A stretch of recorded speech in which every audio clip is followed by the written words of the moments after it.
Greg Butcher, Chair of the OREAL Board. The Ohio Research Initiative for Locals program, or OREAL, is in its 5th year. With funding provided by the Ohio Department of Transportation, OREAL is one of 3 local road research programs in the United States.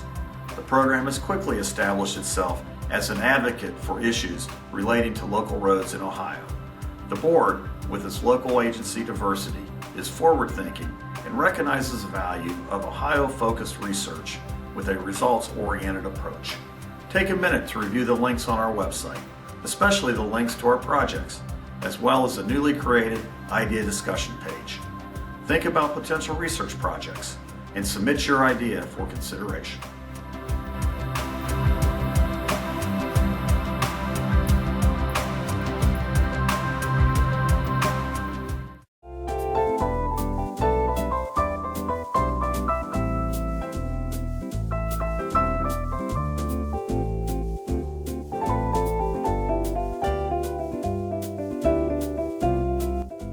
So we'll do this as a group. The nonverbal expression quiz. Which emotion are these folks expressing, do you think? Confusion. Excellent. Confusion. Okay. How about these folks? Anxious. Anxious, fear, anxiety. Okay. How about these folks? Surprises. Wow, you guys are really good. How about here? Absolutely, right? Absolutely. How about this? Thinking. Thinking? Anybody else? All right, so this last one in the quiz, we have a mom trying to make her daughter laugh, so we'll see what happens.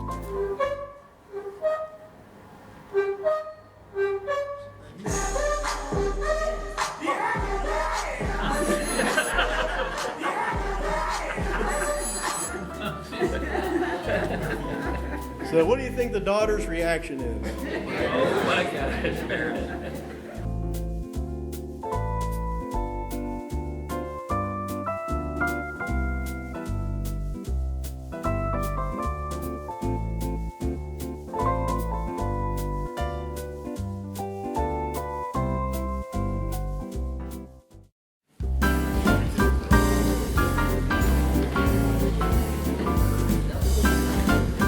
Okay, so we're going to get into the portion on emotional intelligence competencies. Emotional intelligence in a nutshell, we're talking about people skills, communication skills, self-awareness as to how we influence other people when we interact. And we're actually going to get into 12 specific competencies that make up our emotional intelligence. We have a chart with 4 quadrants, okay, which are self-awareness, self-management, social awareness, and relationship management. And then within those 4 quadrants are the 12 individual emotional intelligence skills. We'll get into the details as we go. So I think emotional intelligence is a really fascinating topic. It's based on more than 40 years of research relating to neuropsychology, behavioral science. It gets into health and safety.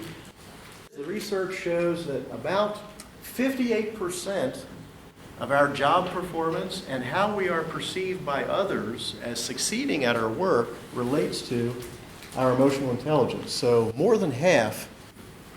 And the data goes on, the research goes on to show that 90% of top performers in a wide variety of organizations and types of work are those individuals that rank high in their emotional intelligence.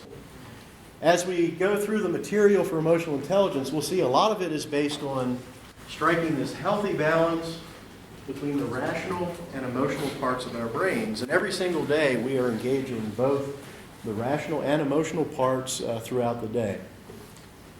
We'll start with some easy questions. Do you think likability is important? Yes. This is a valuable skill to have, right? So the research says yes, likability is so critical to our success that it can completely alter our performance. One researcher found that just 1 in 2,000 unlikable leaders were considered effective by their colleagues. So what do we mean by likability? How do we break that down? Well, a major part of likability is being dependable. Turns out the people we work with and our family and friends and our neighbors really appreciate it if they can depend on us. And then things such as caring or empathy are a major part, being friendly or amiable, positive, uplifting. Next question, do you think managers have an influence on morale, productivity, and motivation? Yes. Amen, right? Yes. Okay. No one influences an employee's morale and productivity more than his or her supervisor. A Gallup poll showed that managers make or break employee productivity, with employees rating their engagement as low as 2% if they are ignored by their managers. It also shows that 70% of an employee's motivation is influenced by his or her supervisor. So very, very important role. Let's talk a little bit about introverts and extroverts. Just from the basic terms, how many folks here would consider themselves to be more on the introverted side? Introverted. Okay. Who would think they might be more extroverted?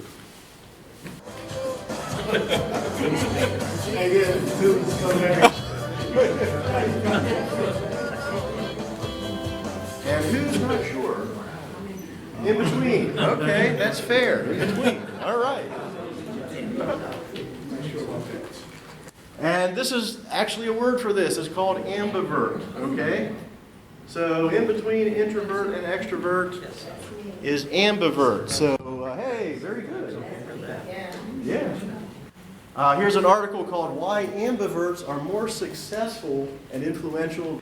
And the reason is, just as you described, they display a good balance between the introvert and extrovert characteristics. They naturally engage in a flexible pattern of talking and listening, because listening is very important. They're sufficiently assertive and enthusiastic, but they're more inclined to listen to the customer and less inclined to be overbearing.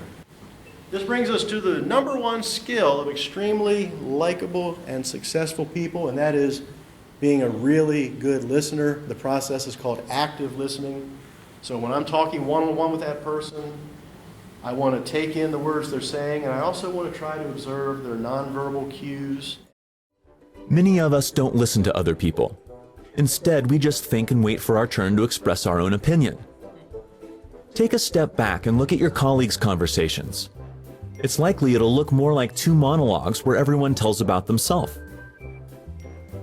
The cure for it is active listening. It's a very powerful skill. It brings people closer, builds trust, and helps people to open up. Here are 5 steps on how to do it. 1.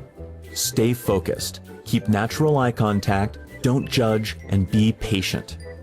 2. Really listen. Don't think about your similar experiences and what you should tell next. 3. Allow for periods of silence. Wait till the other person speaks again. 4. From time to time, repeat the other person's words or paraphrase it back to them. It will reassure that you really listen and encourage them to open up. 5. Understand the emotions behind the words. When you paraphrase, also try to express the other feelings back to them. Active listening is rather difficult and can be more tiring than talking itself. Be prepared for long conversations. On the other hand, you will gain trust and people will simply like to spend time with you. You will also understand them much better. At the beginning, try it with your spouse or a good friend. You'll see how great they feel after talking to you. All right, I want to thank everybody for being here today. Thank you all for participating. I really appreciate it. Thanks. Be safe. Thank you.